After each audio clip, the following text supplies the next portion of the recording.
What's going on, everybody? Welcome back to my channel. Seasons Change. My name is Desiree. If you are new here, and in today's video I want to share with you my journey into becoming an administrative professional. More in particular, I am an executive administrative assistant where I work. I have been in this profession for over 30 years.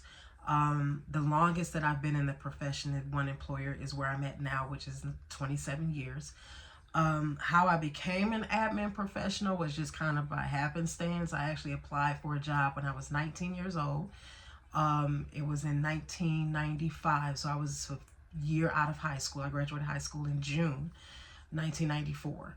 And I applied for this job. It was a business office clerk. It was in a newspaper. Y'all know back in the day you had to go through the classifieds in the newspaper. Take your little red pen, blue pen, black pen, and circle, and you had your resume stacked up and you got your envelope stacked up. Y'all know how we used to do. And you would read the script, the description of the job, and I just went on ahead and applied. I got called for it. It was a business office clerk working at an outpatient substance use treatment center. And this is how I began my career in the administrative profession. This is where I had the responsibility of answering the phones. I had the responsibility of accounts receivables, basically, for lack of a better term. I was taking in money and, of course, change if needed. I was doing insurance verification. I was dealing with medical records. I was dealing with clinical records. I was dealing with a specialized computer program for our patients who were using a municipal health department, who were going through using a municipal health department.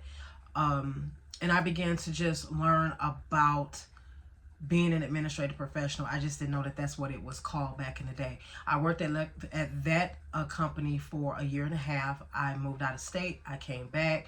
Ended up working for a similar company doing the same exact thing, except I ended up having to include dealing with our UA reports. UA is urinary analysis reports that will come off of our printer at a rapid speed on any given day. We will get anywhere from 10 to 50 UA reports every other day. And depending on who they were, if a therapist or clinician was waiting for a particular if they were waiting for a particular patient's UA report, when it would come in, we had to notify them, and the clinician will say, okay, what are the results? And we have to let them know whether the results were negative, positive, if it was positive for something that they're known to take, or if it was positive for something that they're not known to take, or if it was a mixture of something where we knew right then and there that they brought in somebody else's sample. Okay. I also had I had the responsibility of having to watch women. I had to monitor women leaving a sample. So, for example, if you were a patient a patient at this clinic, and you were informing you had informed your this squirrel is hanging upside down on the tree. Oh, I'm sorry. You informed your therapist or your clinician that you were going on a family vacation in, let's say, 3 weeks, and you wanted to take your dosages with you. You had to go through a process. So you had to put the request in writing to your clinician. You had to make a doctor's appointment. You had to get a physical done by the nurse, and you had to drop a urine sample, a monitored urine sample. That's where I came in. I would have to go into the bathroom with you and watch you pee, basically. Okay. So that was part of it. I was dealing with the medical records, like I said, insurance verification, all of that. Which the insurance verification part got me interested in medical billing and medical coding, because to me, both of them work in tandem. I was there at that location with that company for 6 months while I was going through the hiring process for the employer that I am with now and that I have been for 27 years. Now, what I do in my current role as an executive administrative assistant is pretty much the same thing every day. However, every day is different. Okay, so the budget is my responsibility. So I'm responsible for ordering supplies, equipment, tools, things of that sort, putting the requisitions in, getting the purchase orders, making sure the purchase orders get to the right vendor, and making sure the purchase order matches up with the original requisition, and then doing the complete follow through from beginning to end. And the end part is notifying our financial arm, hey, we did receive all of the items listed on this purchase order on PO number, yada, yada, yada, yada. Go ahead on and pay them, process that payment. Okay, I'm also responsible for our records, all 1,300 plus records that we keep in my division. I'm responsible for those. I am also labeled the department secretary as it relates to our other authority that we fall up under, which is the state of Michigan. I'm one of the state liaisons, but like I stated, I'm listed as a department secretary. I'm also responsible for the management of our classroom. So I work in our training division. So a lot of times you will hear me say, you know, this person was in this classroom or whatever the case may be. We utilize our classroom space for all of the training that we conduct throughout the year. Sometimes we are able to allow other entities to use space. Most times we cannot, because we just have our own training that we have to do legally by law, by federal law. Okay, we have to do that. So I manage the classroom schedule and the classroom use. I also work in tandem with human resources when it comes to new hires and recruitment. That's a bit sticky because I'm not human resources. However, when people are calling regarding the requirements for the job and whatnot, HR is never answering the phone, so they call me and I'm on the phone answering all of the questions that I can answer. So even though I do have some training in human resources, I do not work solely in human resources. So, but yeah, I do play a little role in a lot of things that we have going on in my division and within my department, because I am also called on to assist other divisions for whatever reason. Thirdly, is this my calling or my profession?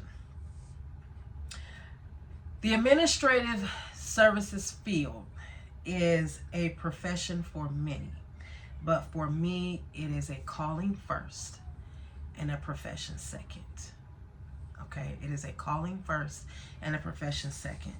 This is why I say that. I have some notes here, so if you see me looking down, I'm looking at my notes. My spiritual gifts include administration. They include serving, teaching, and being a perceiver. All right, that is a calling. That is my gifting. Okay. But it's also my profession, and I get paid very nicely for what I do. Okay, I really do. Now, could I get paid a little bit more? I'm sure we all can say that. We all can attest that we all do way more than we should. Like, wait, you just answer phones? No, I do a whole lot more than answer phones, and I do a lot more than what I just listed. But the fact of the matter is, a lot of those things are intertwined, and it's just a lot, especially when you're working within a governmental entity. Okay, so there are a lot of things that you have to be mindful of, like confidentiality and all that type of stuff. Okay.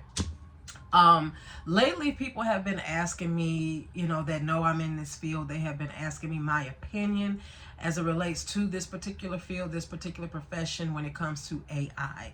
And I have wrote down my statement in a sense, so I'm going to kind of read it a little bit, and then we'll try to discuss it a little bit. So I foresee some challenges in my profession, because many will feel and believe that an AI takeover is inevitable, especially in this particular profession, because it's so, some people look at it as it's real easy. It's very, very easy. And it's not easy, because if it was, everybody could do it. One of the gripes that I have about my profession is that you have a lot of people who have labeled themselves virtual assistants that don't have a clue on what a virtual assistant is.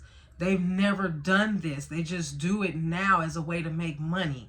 And a lot of people make it bad for professionals like myself, who's actually taken classes and went and got education and all types of things and certifications to show that this is what I do. I am about that administrative professional life.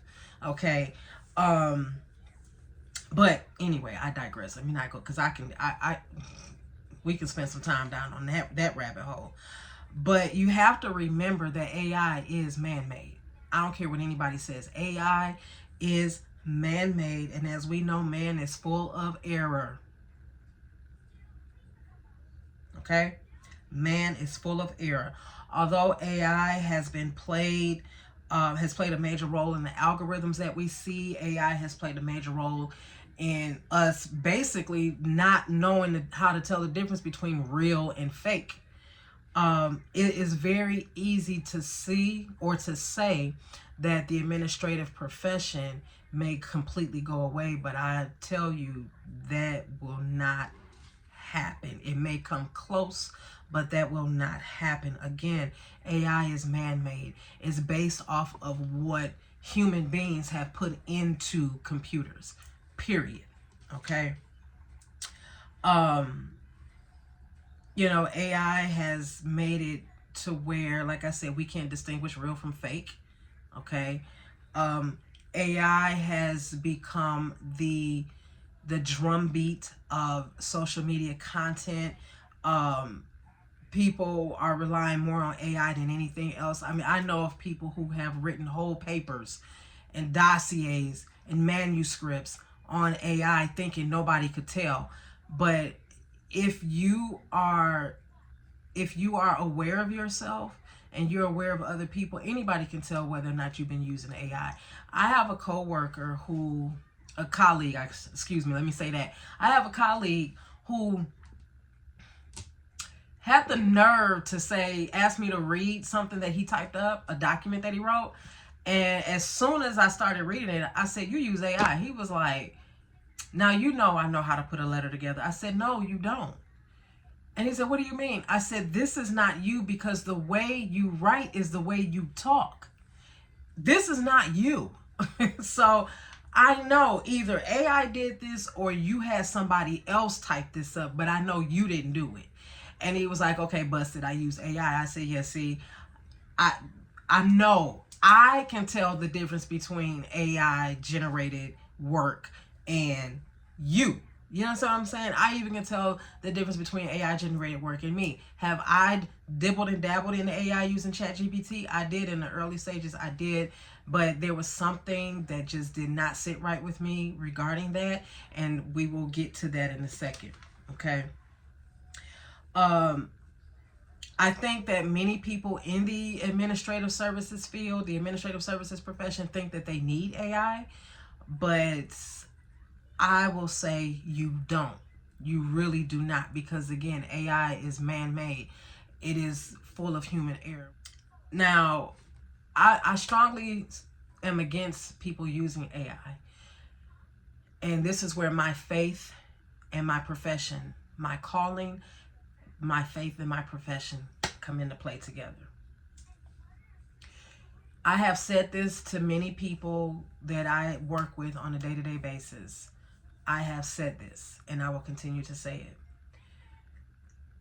To me, from what I am seeing, AI is as close to the mark of the beast and the Antichrist as you're going to get.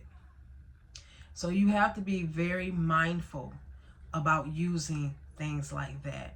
Anything that is pushed out to you so heavy and all of a sudden you are relying on it, it has become an addiction, and it has become a driver of how you do things or how we do things. And I refuse to fall in that trap. Like I said, I dibbled and dabbled in it a little bit, but just enough to see exactly what it does. I've seen several videos here on YouTube.